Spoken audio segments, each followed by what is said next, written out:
Assalamualaikum warahmatullahi wabarakatuh dan selamat malam. Kali ini kita akan membahas mengenai metode stressing pada pierhead. Seperti yang Anda lihat, ini adalah besi strand yang sudah terinstall di ducting atau di tendon. Kalau Anda perhatikan di pengecoran pierhead, semua strand sudah terpasang sebelum dilakukan pengecoran. Jadi install strand bisa juga dipasang sebelum pengecoran atau setelah pengecoran. Cuma harus dipastikan sebelum terpasang strand ini harus bersih dan bebas dari korosi atau juga dari luka pada strand itu sendiri. Selain itu harus juga dipastikan bahwa dalam tendon atau ducting ini tidak boleh ada air di dalamnya.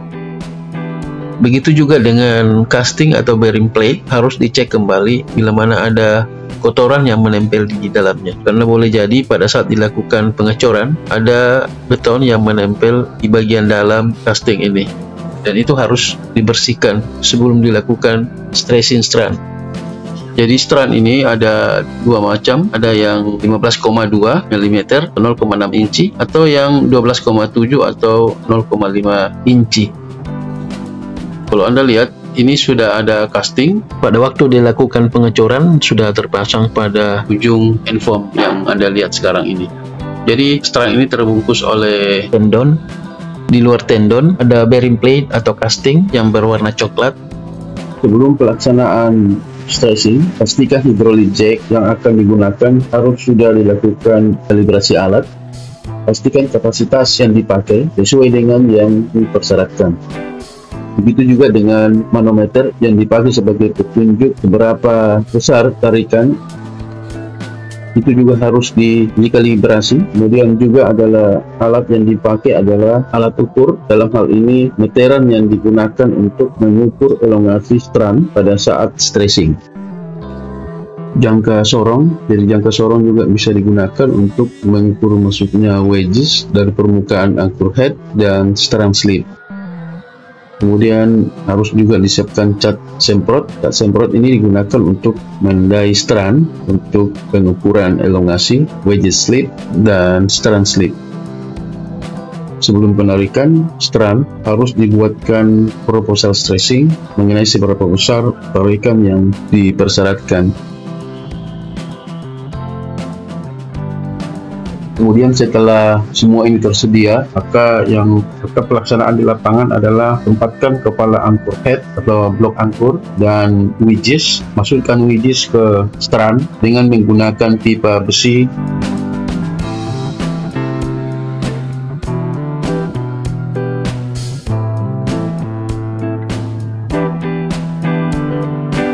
Kalau Anda lihat, ini adalah strand yang sudah terbungkus, ini belum ditarik. Jadi sebelum dilakukan penarikan ini harus dibungkus karena strand lebih cepat karatan. Jadi kalau terkena udara dan air, ini akan cepat sekali berkarat sehingga harus dibungkus.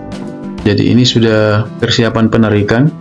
Jadi di bagian dalam tendon ini sudah bersih. Begitu juga strand ini sudah dilakukan pembersihan sebelum dinaikkan atau sebelum dimasukkan di dalam tendon.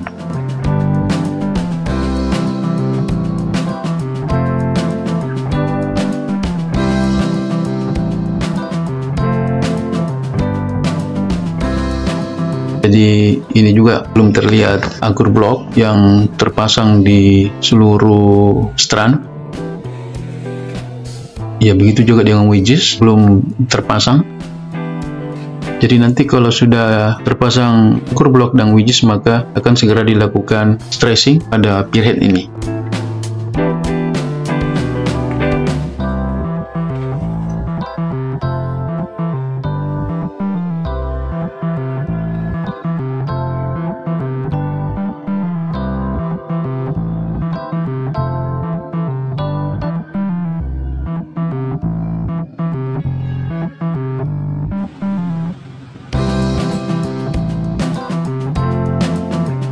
Sekarang adalah penerapan atau pelaksanaan penarikan strand. Jadi sebelum penarikan strand, bagaimana yang dipersyaratkan penarikannya? Yang pertama adalah tarik strand tersebut untuk menghilangkan kekendoran pada tendon. Adapun pemberian gaya ini hanya sampai dengan 10 MPa. Kemudian tarik kembali jack, jauhkan dari angkur blok, cat angkur blok di ujung sisi aktif. Jadi penandaan dengan menggunakan cat yang disemprot ini hanya memudahkan perhitungan elongasi.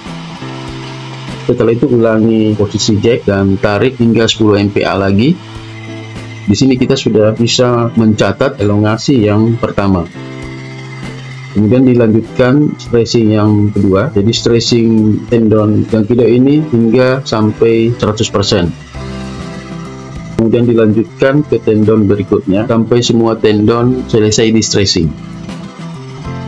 Saat proses stressing, posisi pekerja tidak diperbolehkan berdiri di belakang kran dan hydraulic jack untuk menghindari kecelakaan akibat strand putus atau jack terlepas pada saat dilakukan penarikan.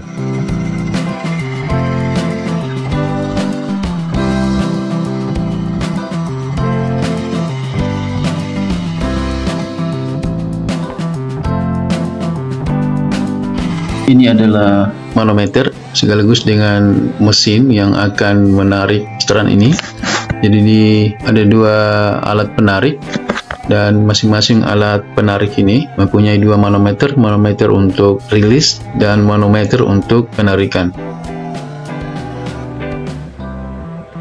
Nah, untuk yang penarikan di situ nanti akan kita lihat seberapa MPa yang akan ditarik sesuai dengan proposal yang sudah disetujui bersama. Jadi pada saat penarikan, proposal stressing ini harus dibawa ke lapangan untuk mencocokkan dengan berapa gaya yang ditarik. Dan jack yang digunakan ini adalah yang berkapasitas 500 ton. Dan pada waktu penarikan memang terkadang dilakukan bukan cuma sekali penarikan, karena ini stroke dari jack ini terbatas, yaitu sekitar 20 cm. Jadi sebelum melewati 20 cm maka akan dirilis kemudian ditarik ulang. Lamanya penarikan ini tergantung apakah tidak ada masalah pada saat ditarik, semisal slip pada strand atau alat penariknya terjadi kerusakan. Adapun kerusakan yang biasa terjadi pada alat penariknya ini adalah hose bocor sehingga ini memerlukan waktu untuk memperbaikinya. Ini yang membuat penarikan ini berlangsung lama. Adapun persyaratan untuk elongasi atau panjang penarikan ini adalah +-7. Artinya tidak boleh melewati 7% elongasi ataupun tidak boleh di bawah dari 7% elongasi. Saya kira demikian video kita kali ini, semoga ada manfaatnya. Jangan lupa di like, di subscribe, dan di share video ini. Sekian, terima kasih. Assalamualaikum warahmatullahi wabarakatuh.